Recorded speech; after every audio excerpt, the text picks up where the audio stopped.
محترم طلباء کرام، عزیز بچوں، آپ کو میں آج ایک واقعہ سناتا ہوں۔ ایک نوجوان صحابی جن کا نام عبداللہ ذی البجادین ہے رضی اللہ تعالی عنہ، یہ مدینہ سے باہر رہتے تھے، اور جب ان کو دوستوں نے بتایا کہ مدینہ منورہ میں ایک شخص نے نبوت کا دعویٰ کیا ہے، ان کے دل میں بھی تڑپ اور تمنا پیدا ہوئی ملاقات کی، تو یہ وہاں سے مدینہ منورہ کی طرف آگے اور وہاں پہنچ کر حضور علیہ السلام سے ملاقات کی اور کلمہ پڑھ لیا، مسلمان ہو گئے۔ مسلمان ہونے کے بعد یہ گھر واپس آ گئے۔ اب یہ چھپ چھپ کر جو باتیں پتہ چلی ہیں ان پر عمل کر رہے ہیں، اور مدینہ اور اس کے گرد و نواح میں چرچا تھا، باز گشت تھی اللہ کے حبیب صلی اللہ علیہ وسلم کی، آپ کے دین کی، آپ کے اسلام کی، آپ کی نبوت کی۔ تو جب گھر میں باتیں شروع ہوتی اللہ کے نبی کے بارے میں تو عبداللہ یہ متوجہ ہو جاتے، کانشیس ہوتے، غور سے سنتے، تغیر آتا، تبدیلی پیدا ہوتی۔ گھر والے سمجھ گئے آہستہ آہستہ۔ ایک دن ان کے چچا نے ان سے کہا کہ عبداللہ تو نے کلمہ پڑھ لیا ہے؟ تو وہ کہنے لگے کہ ہاں پڑھ لیا۔ تو چچا نے کہا کہ اب تمہارے سامنے دو راستے ہیں، یا تو کلمہ چھوڑ دو اور اس گھر میں رہو، یا دوسرا راستہ یہ ہے کہ کلمہ پڑھتے پڑھتے اس گھر سے نکل جاؤ، پھر واپس نہ آنا۔ حضرت عبداللہ ذی البجادین نوجوان صحابی فوراً اسی لمحے فیصلہ کر لیا اور گھر سے نکل پڑے۔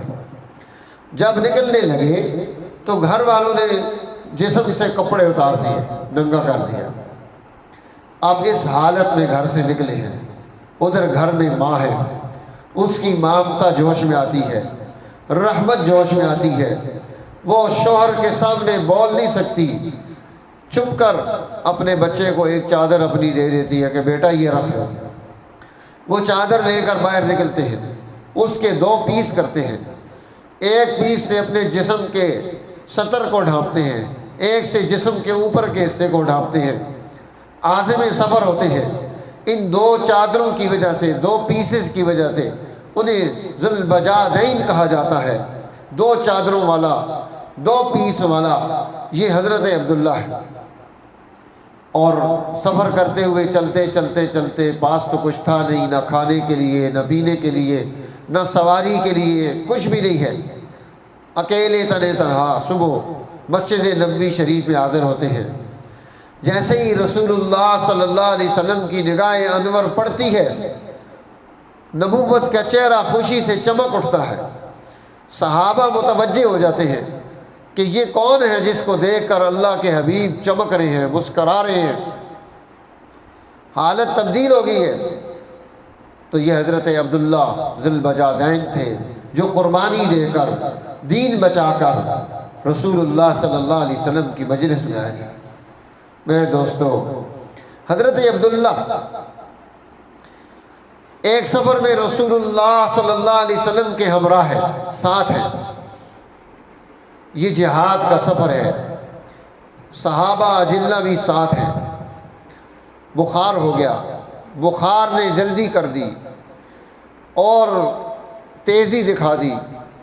رسول اللہ صلی اللہ علیہ وسلم کو اطلاع دی گئی۔ اللہ کے حبیب حضرت ابو بکر صدیق رضی اللہ تعالی عنہ کے ساتھ مل کر اس جگہ پہنچتے ہیں جہاں حضرت عبداللہ موجود تھے۔ اللہ کے حبیب سر کی طرف آتے ہیں، سرانے آ کر بیٹھتے ہیں، عبداللہ کا سر اٹھا کر اپنی گود میں رکھتے ہیں۔ اب زندگی کا اختتام ہے، نگاہیں نبوت کے چہرے پر ہیں، نگاہیں رسول اللہ کے چہرہ انور کو دیکھ رہی ہیں۔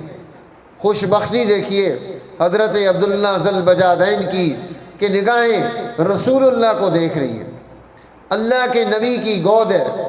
اس حال میں جان آفری کو جاتی ہے، دنیا سے رخصت ہو جاتے ہیں۔ میرے بچوں، یہ حضرت عبداللہ ذی البجادین ہے۔ اللہ کے نبی وہاں سے اٹھ گئے، آپ نے فرمایا کہ یہیں پر ان کے کفن دفن کا انتظام کیا جائے۔ اب انتظام شروع ہو گیا۔ حضور نبی اکرم سرور دو عالم صلی اللہ علیہ وسلم نے اپنی چادر مبارک بجھوائی کہ اس چادر میں عبداللہ کو کفن دیا جائے۔ سبحان اللہ، کیا ہی خوش بختی ہے، کیا ہی قابل تعریف چیز ہے کہ اللہ کے حبیب وہ کالی کملی والی وہ چادر وہ اللہ کے نبی عطا فرما رہے ہیں۔ نبوت کی چادر حضرت عبداللہ ذی البجادین کو مل رہی ہے۔ بچوں، یہ کیوں مل رہی ہے؟ یہ انعام کیوں ہے؟ یہ اکرام کیوں ہے؟ اس لیے کہ عبداللہ نے دین کے لیے قربانی دی تھی، عبداللہ نے دین کے لیے وطن قربان کیا تھا، عبداللہ نے دین کے لیے جو ہے خاندان قربان کیا تھا، عبداللہ نے دین کے لیے عزت قربان کی تھی۔ جب گھر سے نکل رہے تھے، ننگے ہو کر نکل رہے تھے، کوئی چیز ان کے پاس نہیں تھی، یہ قربانی تھی۔ اس قربانی کا نتیجہ اللہ تعالیٰ کسی کی قربانی کو رائے گاہ نہیں کرتا، ضائع نہیں کرتا، قبول کرتا ہے۔ اب دیکھو کیسی قبولیت مل رہی ہے کہ وہ قربانی ایسی قبولیت ملی کہ حضرت عبداللہ کو رسول اللہ کی چادر مل رہی ہے، اور اس چادر میں انہیں کفن دیا جاتا ہے۔ آخری لمحہ ہے، رسول اللہ کا دیدار ہو رہا ہے، رسول اللہ کی گود میسر ہے، رسول اللہ کی چادر میسر ہے۔ کتنی خوش نصیبی اور خوش بختی ہے میرے بچوں۔ آج جب ہم دین کی قدر کریں گے، وہ کلمہ پڑھتے تھے تو گھر سے نکالے جاتے تھے، آج آپ نے کلمہ پڑھا، آج آپ نے تلاوتیں کی، آج آپ نے تقریریں کی، آج آپ نے نعتیں پڑھی، اور آپ کو ان سب چیزوں پر شاباش ملی، اپریشیٹ کیا گیا۔ اور وہ جب یہ کام کر رہے تھے انہیں تکلیفیں دی جاتی تھی، گھر سے بے گھر ہونا پڑتا تھا۔ اس لیے آج جب آپ دین کی قدر کرو گے، دین کی عزت کرو گے، دین کو اپنے دل میں جگہ دو گے، دین کو اپنے گھر میں جگہ دو گے، تو اللہ تعالیٰ تم سے راضی ہوگا، تمہیں یہ نعمت، یہ انعام اللہ تعالیٰ عطا کرے گا۔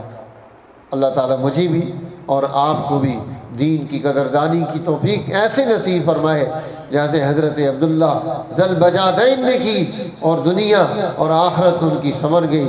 اللہ تعالیٰ میں توفیق نصیب فرمائے۔ شکریہ۔